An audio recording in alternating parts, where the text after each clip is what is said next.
बीते दिनों इंस्टाग्राम पर बुल्ले शाह के हवाले से वायरल हुई वो रील याद है आपको? वो बुल्ले शाह जहर वेख के पीता ते की पीता, इश्क सोच के कीता ते की कीता, दिल दे के दिल लैंड दी आस रखी, प्यार हो जिहा कीता ते की कीता।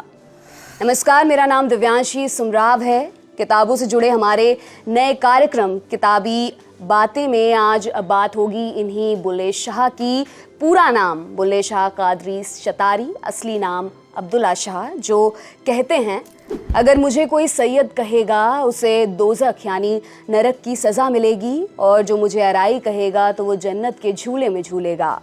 अराई माली को कहते हैं जिन्हें मुस्लिम बिरादरी में नीची निगाह से देखा जाता था। सैयद को ऊंचे दर्जे का माना जाता है क्योंकि वो खुद को इस्लाम के पैगंबर के ख़ानदान से सीधा ताल्लुक़ रखने वाला बताते हैं।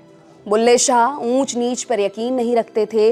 उन्होंने एक ऐसे इंसान को अपना मुर्शिद या गुरु बनाया जिन्हें सामाजिक पायदान में नीची निगाह से देखा जाता था। इनका नाम था इनायत शाह। पूरे समाज में बवाल मच गया। लोग कहने लगे हज़रत मोहम्मद के सैयद वंश से संबंधित इंसान और विद्वान का अराई जाति के व्यक्ति को मुर्शिद कहना शर्म की बात है, पर बुल्ले शाह अपने निर्णय पर कायम रहे। बुल्ले शाह का जन्म हुआ 1680 में, समय पूरा हुआ 1757-58 में। विद्वान मानते हैं कि उनका जन्म पाकिस्तान के बहावलपुर के उच्च गलानिया गांव में हुआ था। बुल्ले शाह के पिता मोहम्मद दरवेश मौलवी थे। पाकिस्तान के पांडो के भट्टिया में उनकी मजार है। वहाँ हर बरस उर्स लगता है। उर्स यानी किसी सूफी की पुण्यतिथि का कार्यक्रम। बुल्ले शाह जीवन भर कुंवारे रहे। उन्हीं की तरह उनकी बहन भी अविवाहिता ही रही। बुल्ले के बारे में कहा जाता है कि वो हीर रांझा लिखने वाले मशहूर सैयद वारिस शाह के साथ पढ़ा करते थे। ये सब हमने पढ़ा माधव हाड़ा की संपादित किताब बुल्ले शाह, कालजयी कवि और उनका काव्य।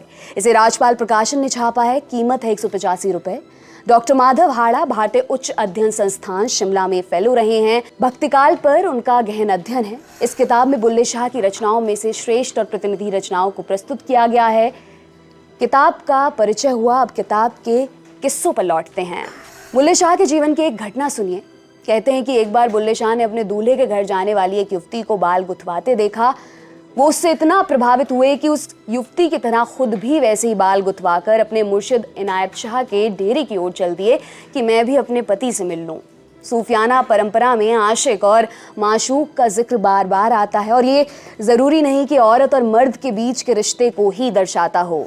बुल्ले शाह के लिए सभी मनुष्य समान हैं। कहते हैं कि एक बार रमज़ान के महीने में जो मुसलमान रोज़ेदार होते हैं, उनके कुछ शागिर्द गाजर खा रहे थे। इस पर कुछ मुसलमान नाराज़ हो गए और इसी बात पर बुल्ले के शागिर्दों की पिटाई कर दी। मुसलमान फिर बुल्ले शाह के पास गए और उनसे पूछा, तुम कौन हो? तो बुल्ले शाह ने अपने कंधे उचका दिए। मुसलमान चले गए।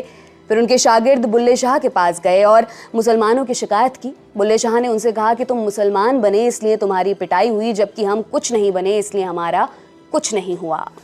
बुल्ले शाह का अरबी फारसी पर खूब अधिकार था, पर उनकी बातों में खाद पानी पंजाब का ही है।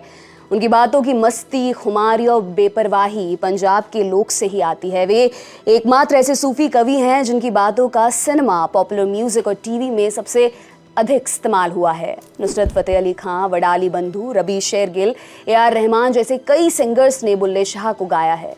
कॉपीराइट की अड़चन ना होती तो मैं अपनी आवाज़ को यहीं रोककर नुसरत साहब की आवाज़ में मकबूल हुआ गीत रांझा रांझा कर दी नी मैं आपे रांझा होए आपको ज़रूर सुनाती, या फिर बुल्ला की जाना मैं कौन गाती। अब चलते चलते आपको बुल्ले शाह और उनके गुरु इनायत शाह से जुड़ा एक मार्मिक किस्सा भी सुनाते हैं। एक बार बुल्ले शाह बटाला पहुंचे तो अचानक कहने लगे, मैं अल्लाह हाँ, मैं अल्लाह हाँ। अब लोग उन्हें चौंक कर देखने लगे। बटाला उस समय फाजिलिया सिलसिले के सूफियों का केंद्र हुआ करता था, जिसके संस्थापक थे फाजिलुद्दीन। लोग बुल्ले शाह को लेकर उनके पास पहुंचे। उन्होंने बुल्ले शाह को देखते ही कहा, ठीक है तो कह रहा है, पंजाबी में अल्लाह कच्चे को कहते हैं, यह भी कच्चा है। तू शाह इनायत के पास जा, वही तुम्हारी मंजिल है। इनायत शाह कादरी सूफी संप्रदाय से संबंधित थे, जिसका विस्तार मियां मीर ने किया है। यह कहा जाता है कि गुरु रामदास ने हरमिंदर साहिब की बुनियाद मियां मीर से ही रखवाई थी। हज़रत इनायत शाह से बुल्ले शाह की पहली मुलाकात ही बहुत दिलचस्प रही। कहते हैं जब बुल्ले शाह उनके पास आए तो इनायत खेत में प्याज की पौध लगा रहे थे, जहां पास में आम से लदे हुए कई पेड़ थे। बुल्ले शाह ने बिस्मिल्लाह कहा तो पेड़ से टूटकर आम नीचे गिरने लगे। इनायत शाह ने उधर निगाह डाली और इस शरारत का कारण पूछा तो बुल्ले शाह उनके पैरों में गिर गए। इनायत शाह के पूछने पर कि वे क्या चाहता है, उन्होंने जवाब दिया कि वो रब को पाना चाहते हैं। गुरु ने उनको उठाकर प्रेम से कहा कि बुल्लिया रब्बा दा की पौना इधरों पुटना ते उधर लाना, यानी बुल्लिया ईश्वर को पाने के लिए इधर से उखाड़ कर उधर रोपना है। बुल्ले को समझ में आ गया कि ईश्वर को पाने के लिए मन को संसार से उखाड़ कर ईश्वर की ओर रोपना है। बुल्ले शाह ने यही किया। बुल्ले शाह के इस सघन प्रेम का एक दूसरा चरण भी है। कहते हैं कि एक बार इनायत शाह बुल्ले शाह से नाराज हो गए। नाराजगी के संबंध में विद्वानों की दो राय हैं। कुछ विद्वान मानते हैं कि बुल्ले शाह ने खुलेआम इस्लामी शरीयत की आलोचना शुरू कर दी, इसलिए उनके गुरु उनसे नाराज हो गए। कुछ अन्य विद्वानों का मानना है कि बुल्ले शाह ने इनायत शाह के एक शिष्य की मेहमान नवाजी अच्छी तरह से नहीं की और यह बात गुरु को नागवार गुजरी और उन्होंने कहा, बुल्ले की है मजाल, चलो हम उसकी क्यारियों का पानी मोड़कर तुम्हारी तरफ कर देते हैं। बुल्ले के जीवन में इससे भूचाल आ गया। वे दुखी और परेशान रहने लगे। अपनी एक काफ़ी में वे इनायत शाह से शिकायत करते हुए कहते हैं, मेरा एक अनोखा यार है, मेरा उससे नाल प्यार है, कदे समझे वर्ड परवारिया सानुआ मिल यार प्यारिया, यानी मेरा एक अनोखा यार है और उसके साथ मेरी मोहब्बत है, वो बड़े परिवार वाला मेरी बात कब समझेगा, हे यार मुझे आकर मिल। हालांकि बिछड़न के बाद उनका मिलन भी बहुत ड्रामेटिक था। कहते हैं कि बुल्ले शाह ने अपने डांस और म्यूज़िक प्रेमी गुरु को खुश करने के लिए एक स्त्री से नाचना गाना सीखा।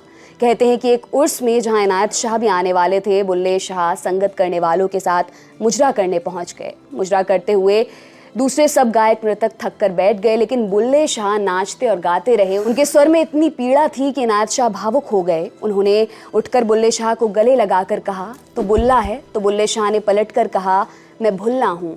भुल्ला यानी शर्मिंदा होना। गुरु ने वहीं शिष्य को माफ कर दिया।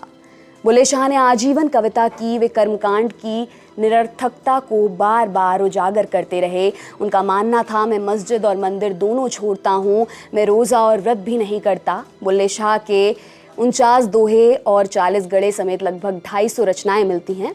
गड़े पंजाबी लोक काव्य का एक रूप है।